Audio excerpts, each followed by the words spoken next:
Please don't forget subscribe to the channel and hit the bell to get notified of new daily videos.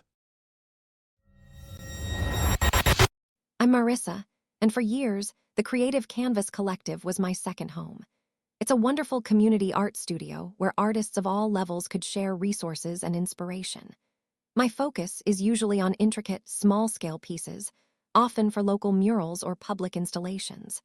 We used to have a relaxed, trust-based system for shared materials, which worked beautifully until Mr. Bentley arrived as our new resource manager. Mr. Bentley was an immediate fixture of officiousness. He seemed to view every brushstroke not linked to a direct, paying commission as an act of wanton waste. His crowning achievement was a new policy. All personal projects must use only personal materials. Studio materials are strictly for approved, commissioned works and classes.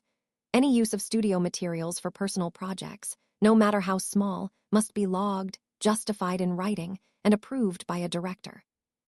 Unapproved use will result in immediate termination of studio privileges.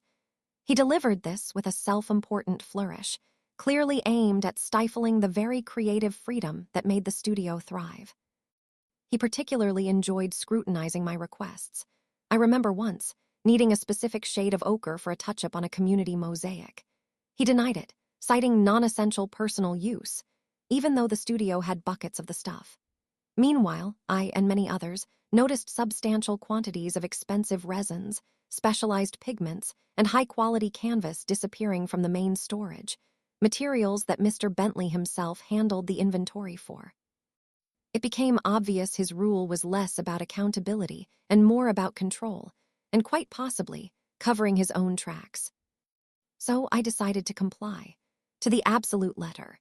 If I needed a single drop of glitter glue for a miniature diorama, I'd fill out the 3-page material request and justification form, attaching a printed photograph of the diorama with a ruler for scale, and a detailed written explanation of why this minuscule amount was essential. I'd print it out, physically hand it to Mr. Bentley, and follow up with an email every day until it was approved or definitively denied. If I needed 10 centimeters of 22-gauge copper wire, the process was identical. I even started taking before and after photos of the material containers to document my infinitesimal usage. The administrative burden on Mr. Bentley became astronomical. His desk was perpetually buried under stacks of my meticulously documented requests for fractions of an ounce of paint, minuscule lengths of wire, or even a single sheet of specialty paper. He couldn't process his own actual, and often clandestine material withdrawals, or approve legitimate studio commission projects, because he was drowning in my perfectly compliant, yet utterly trivial demands. Other artists, witnessing the bureaucratic gridlock, grew increasingly frustrated and vocal.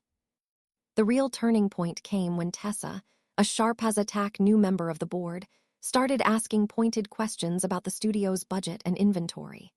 She noticed a bizarre pattern, a huge surge in administrative overhead due to material compliance processing. My requests, juxtaposed against an alarming rate of disappearance of high-value raw materials, all managed by Mr. Bentley.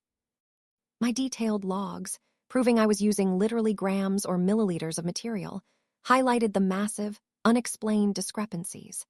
Tessa discovered that Mr. Bentley's personal art projects, which he quietly sold online, conveniently featured the very same expensive materials that had vanished from the studio.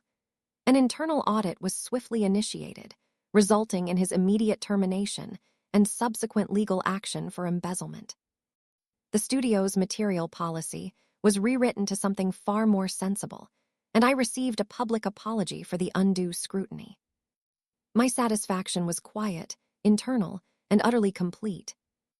It's remarkable how often the most rigid rules create the perfect conditions for their own undoing. Always read the fine print, especially when you're the one enforcing it. If you enjoyed this video, please hit the thumbs up button to like it. And please do subscribe to support the channel.